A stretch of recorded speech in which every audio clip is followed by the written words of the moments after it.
రవితేజ గారు కెరియర్లోనే one of the best movie అయితే రిలీజ్ అయితే చేస్తున్నారు. అయితే రవితేజ గారు నటించిన నా ఆటోగ్రఫీ మూవీ అయితే ఈ నెల రిలీజ్ అయితే చేస్తున్నారని సమాచారం. ఈ సినిమా విషయానికి వస్తే డైరెక్టర్ ఎస్ గోపాల్ రెడ్డి గారు అయితే వర్క్ చేశారు అండ్ ప్రొడ్యూసర్గా బెల్లంకొండ సురేష్ గారు అయితే ఈ సినిమాని అయితే ప్రొడ్యూస్ చేశారు. ఇక మన రవితేజ గారు నటించిన నా ఆటోగ్రాఫ్ చిత్రాన్ని ముందుగా తమిళ్లో తీశారని మీలో ఎంతమందికి తెలుసు? అవును, నా ఆటోగ్రఫీ మూవీని ముందుగా తమిళ్లో అయితే రిలీజ్ చేసి మంచి కల్టీ హిట్గా అయితే నిలిచింది. అయితే ఆ సినిమాని చరణ్ గారు ఒక్కరే డైరెక్టర్గా, ప్రొడ్యూసర్గా, రైటర్గా అయితే వర్క్ చేశారు అండ్ ఆ సినిమాని చాలా భాషల్లో అయితే రీమేక్ చేసి మంచి కల్టీ హిట్గా నిలిచాయి. లైక్ కన్నడలో కిచ్చ సుదీప్ గారు యాక్ట్ అయితే చేశారు అండ్ బెంగాలీలో కూడా సోహం చక్రవర్తి గారు అనే యాక్టర్ అయితే యాక్ట్ చేశారు.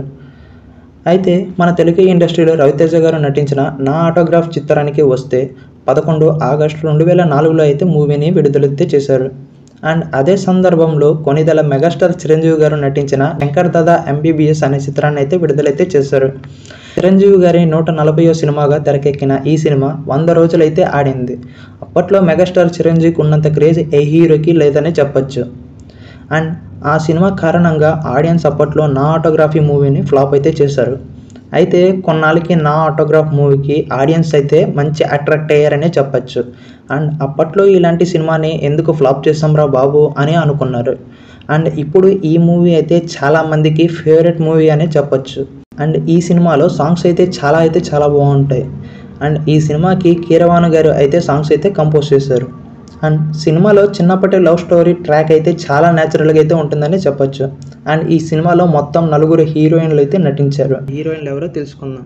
ముందుగా లలిత అనే క్యారెక్టర్ గోపిక గారు అయితే నటించారు అండ్ దివ్య అనే క్యారెక్టర్ భూమిక చావ్లా గారు అయితే నటించారు అండ్ సంధ్య గారు క్యారెక్టర్ అయితే కనిహా గారు అయితే నటించారు అండ్ విమల అనే క్యారెక్టర్ మల్లిక గారు అయితే నటించారు. ఈ సినిమాలో కామెడీ విషయానికి వస్తే సునీల్ గారు, వేణు మాధవ్ గారు అండ్ కృష్ణ భగవాన్ గారు, సుబ్రహ్మణ్యం గారు వీళ్ళందరూ ఈ సినిమాలో కామెడీ పాత్ర అయితే పోషించారు. ఓవరాల్గా ఈ మూవీ అయితే ఒక మంచి కంటెంట్ మూవీగా అయితే తీయడం అయితే జరిగింది. ఫైనల్గా ఈ సినిమాని ఏప్రిల్ 18న రిలీజ్ అయితే చేస్తున్నారు. మరి మీలో ఎంతమంది అయితే రవితేజ గారు నటించిన నా ఆటోగ్రఫీ మూవీకి వెళ్తున్నారు కమెంట్లో అయితే తెలపండి అండ్ నా వీడియో కనుక మీకు నచ్చినట్లయితే లైక్ చేసి సబ్స్క్రైబ్ చేయండి. Thank you for watching.